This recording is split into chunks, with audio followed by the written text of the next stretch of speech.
sekalian yang sangat saya cintai dan saya banggakan,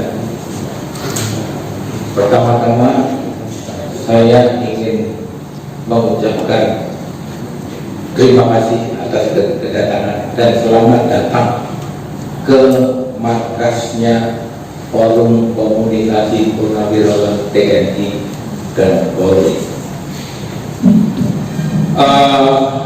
Perlu kami perkenalkan dahulu apa sih Popo itu, supaya kita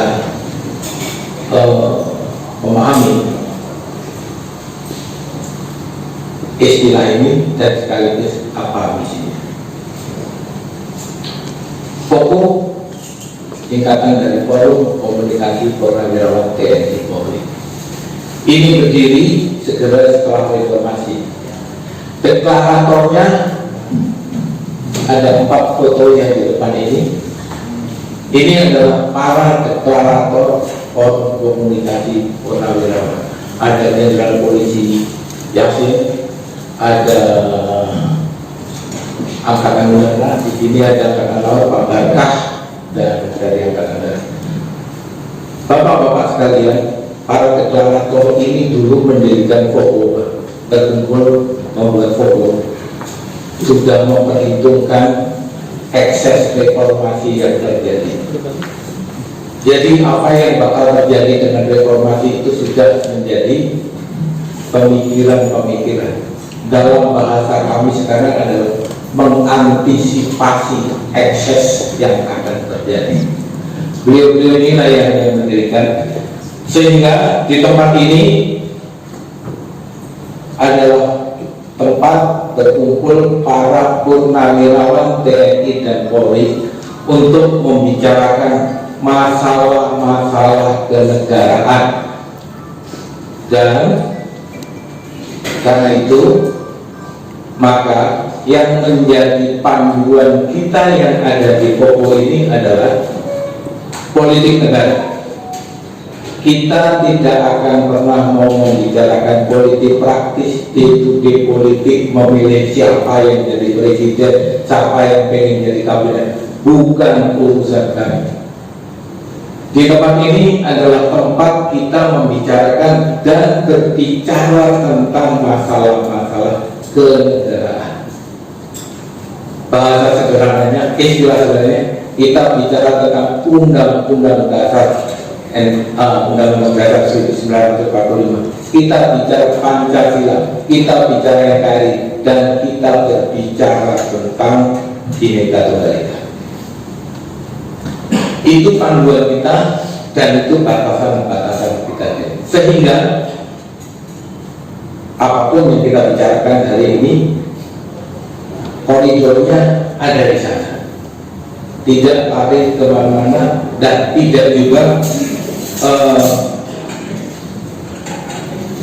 kita berbicara tentang politik yang terkait dengan kekuasaan.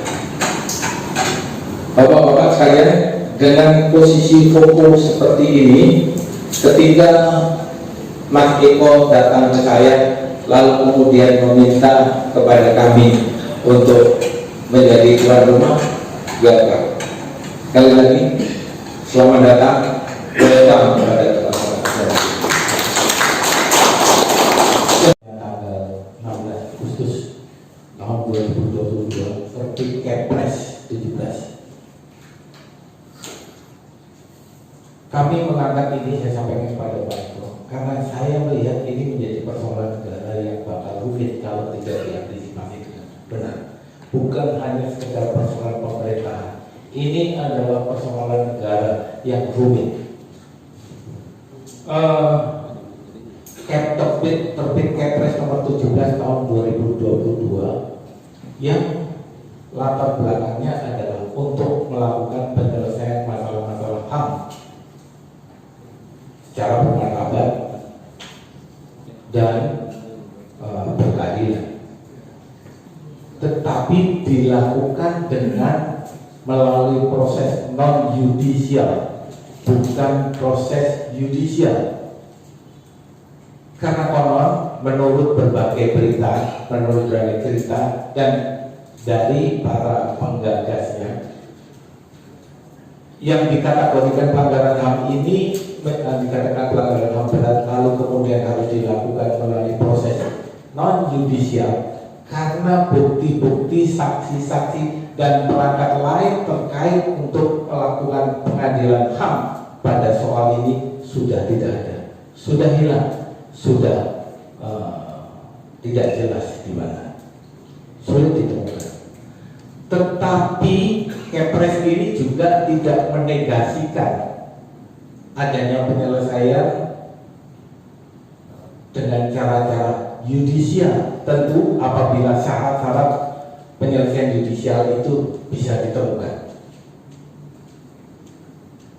Muncul persoalan ketika di dalam Kepres itu, Bapak Ibu sekalian,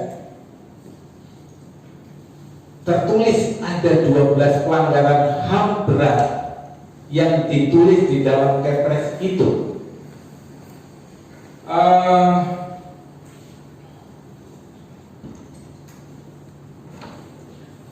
Saya ingin mengangkat masalah ini.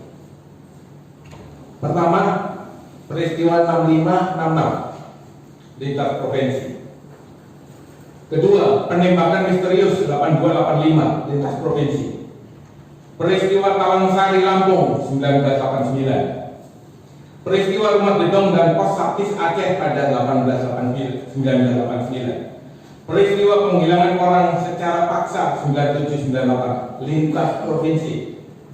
Kerusuhan Mei 98 lintas provinsi. Peristiwa Semanggi 1 dan 2 pada 9889. Pembunuhan dukun santet pada 9899. Peristiwa Wasior Papua 2001 sampai 2002. Peristiwa Wamena Papua pada 2003 dan peristiwa Jambu Kepok di Aceh pada 2003. Ada persoalan dari ini semua, Bapak Ibu sekalian.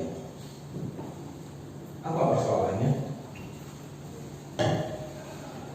Kalau dilihat dari namanya pelanggaran HAM berat, pertanyaannya apakah hanya dibatasi pada waktu itu saja? Bukankah, saya ulangi, bukankah pelanggaran HAM berat ini juga harus bisa dihitung sejak 1945 di saat Indonesia merdeka? Setelah itu, faktanya tahun 1948 PKI melakukan pemberontakan. Pelanggaran HAM berat kan?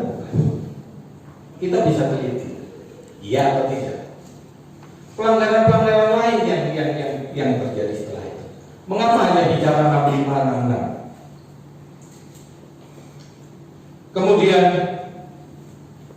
penembakan misterius 82. Selanjutnya ada peristiwa Talang Sari. Konon peristiwa Talang Sari ini sudah diselesaikan melalui proses Islam. Kenapa masih diangkat? Kenapa peristiwa Tanjung Priok yang melalui proses juga tidak diangkat? Apa maksud penentuan ini? Penentuan 12 inilah yang menjadi persoalan kami. Persoalan 12 inilah yang memicu sebenarnya letaknya dan makin rusaknya persatuan dan kesatuan nasional, membelah bangsa ini. Tega-tega amat Komnas HAM itu menentukan seperti itu tanpa berpikir yang lain.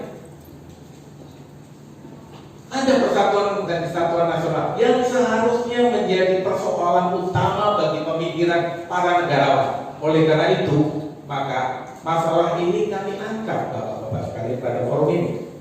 Karena yang saya hadapi mudah-mudahan benar-benar negarawan, sehingga kita berpikir pada perspektif negarawan yang mampu mempersatukan dan mampu mewujudkan kesatuan nasional bangsa.